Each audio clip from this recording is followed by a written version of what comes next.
ప్రశాంత్ ఇండస్ట్రీకి సినిమా తీయడం కోసం వస్తున్నాడు. వారికి వెల్కమ్ చెప్తూ ఒక మంచి సినిమా చేసి రిలీజ్ కూడా తొందరగా చేయాల్సిందిగా కోరుతూ, చాలామంది ఇండస్ట్రీకి వస్తూ ఉంటారు, ఒక మంచి ఉద్దేశంతో రావడం జరుగుతుంటుంది. వచ్చిన వారు సినిమా చేసి కరెక్ట్గా రిలీజ్ చేస్తే డెఫినెట్గా ఇది మంచి బిజినెసే, కానీ బిజినెస్గా చేస్తే బ్రహ్మాండంగా ఉంటుంది. దీన్ని సినిమాను ఒక షోక్గా ఏదో నామమాత్రంగా చేస్తే కష్టంగా ఉంటుంది. ఫస్ట్ టైం మీరు చేస్తున్నారు కాబట్టి మీరు మంచి ఉత్సాహంతో ఉన్నారు. దీన్ని ఒక మంచి సినిమాగా చేసి ఇండస్ట్రీలో నిలబడాలని కోరుకుంటున్నాము. కొత్త నిర్మాతలు వస్తేనే ఇండస్ట్రీ సర్వైవ్ అవుతుంది. అలాగే చిన్న సినిమాలు ఈవేళ 90% ఇండస్ట్రీ బతికేది చిన్న సినిమాల మీద. ఈ చిన్న సినిమాలకి ఇలాగ కొత్తగా నిర్మాతలు వస్తే వాళ్ళందరినీ ఎంకరేజ్ చేయడానికి మా ఆర్కే గౌడ్ గారు, సాయి వెంకట్ గారు, మేము అందరం కూడా ఉన్నాం.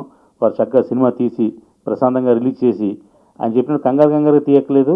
సినిమా తీయడానికి 6 నెలలు పడుతుంది కాబట్టి ఇంకో 2 నెలలు సినిమాని ప్రమోషన్ కూడా బాగా చేసుకుని సినిమాని రిలీజ్ చేస్తే చిన్న సినిమా కూడా పెద్ద సినిమాలా సక్సెస్ అయ్యే అవకాశం ఉంది. కాబట్టి అన్ని వ్యాపారాలాగా ఇది కూడా మంచి వ్యాపారం కాబట్టి, సినిమా వ్యాపారం కాబట్టి, దీన్ని మా ఆర్కే గౌడ్ గారు చెప్పినట్టు వ్యాపార దృక్పథంతో సినిమా తీస్తే డెఫినెట్గా నష్టం రాదు. ఈ సినిమా ఫీల్డ్లో కూడా సక్సెస్ అవ్వచ్చు. అందువల్ల ప్రశాంత్ కుమార్ గారిని వెల్కమ్ చెప్తూ ఆయనకి మంచి భవిష్యత్తు ఉండాలని మనస్ఫూర్తిగా కోరుకుంటున్నాను. ప్రశాంత్ కుమార్ చాలా తెలివికల్లోడు.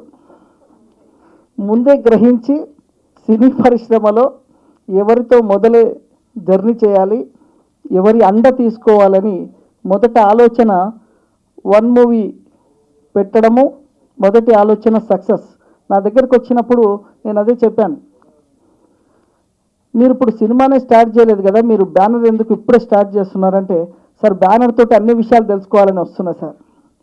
చాలా బాగుంది, ఎందుకంటే అంత అయిపోయిన తర్వాత నేను ఇలా అనుకుంటే బాగుండే, అప్పుడు పెద్దవాళ్ళ సపోర్ట్ లేదు అనకుండా ఈరోజు బ్యానర్ స్టార్ట్ చేసి మరి మూవీ తీయాలని వెళ్తున్న ప్రశాంత్కి కంగ్రాచులేషన్ చెప్తూ, ఈ 1 మూవీ ఫ్యాక్టరీ ద్వారా తెలుగు సినిమా ఫీల్డ్కి ఎంట్రీ అవుతున్న మా ప్రశాంత్ గారికి స్వాగతం, సుస్వాగతం.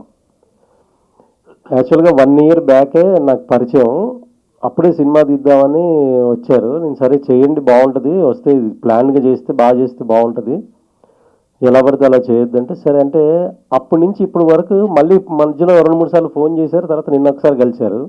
అప్పుడు అన్నారు 1 ఇయర్ బ్యాక్, మళ్ళీ ఇప్పుడు వచ్చారు ఏంటి అంటే, నేను ఫస్ట్ తెలుసుకోవాలని ఇండస్ట్రీలో తిరిగానండి.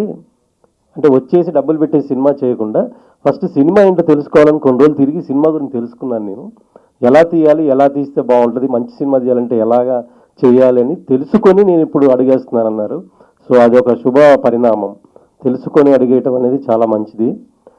సో ఈ బ్యానర్ 1 మూవీ ఫ్యాక్ట్ అనేది ఈ ఒకటే సినిమాతో కాకుండా ఎక్కువ సినిమాలు తీసి, అన్ని హిట్ సినిమాలు తీసి మంచి మంచి సినిమాలు ఇండస్ట్రీకి జనాలకి అందించాలని, ఈ బ్యానర్ ద్వారా చాలామంది రావాలని, అందరికీ మంచి మంచి లైఫ్ ఇవ్వాలని, అలాగే నిర్మాత ప్రశాంత్ గారు అండ్ సుదర్శన్ రెడ్డి గారు మంచి ప్రొడ్యూసర్స్గా, పెద్ద ప్రొడ్యూసర్స్గా ఎదగాలని మనస్ఫూర్తిగా కోరుకుంటున్నాను. Thank you. నీర్ బ్యాక్ అన్నీ ట్రై చేస్తూ ఉన్నాము. ఒక స్టోరీ రాసుకొని వచ్చాము, ఆ స్టోరీ తీస్తే బడ్జెట్ ఎక్కువైపోద్ది అనేసరికి ఇంకేం చేద్దాం అనుకునేటప్పుడు కొంచెం లో బడ్జెట్ ఫిల్మ్ చేయమన్నారు. సరే లో బడ్జెట్ మూవీ అంటే ఎట్లా చేయాలి, దాని మేకింగ్ అనేది మనకు తెలియదు. తెలుసుకోవడానికి కొన్ని రోజులు తిరిగాము, అన్నీ తెలుసుకున్నాము. సరే ఏం పెట్టాలి నేమ్ అని చూస్తే ఓన్లీ న్యూ ఎఫర్ట్స్ అని పెట్టుకోని అంటే బాగుంటుంది అనే ఉద్దేశంతో 1 మూవీ, 1 అంటే ఈస్ నాట్ ద నెంబర్ 1 అంటే ఓన్లీ న్యూ ఎఫర్ట్స్, కొత్త ప్రయత్నాలు, ఏదైనా కానీ కొత్తగా చేయడమే మా ఉద్దేశం అనుకొని వచ్చాము ఇక్కడికి. అందరూ ఆశీర్వదించాలని కోరుకుంటున్నాం.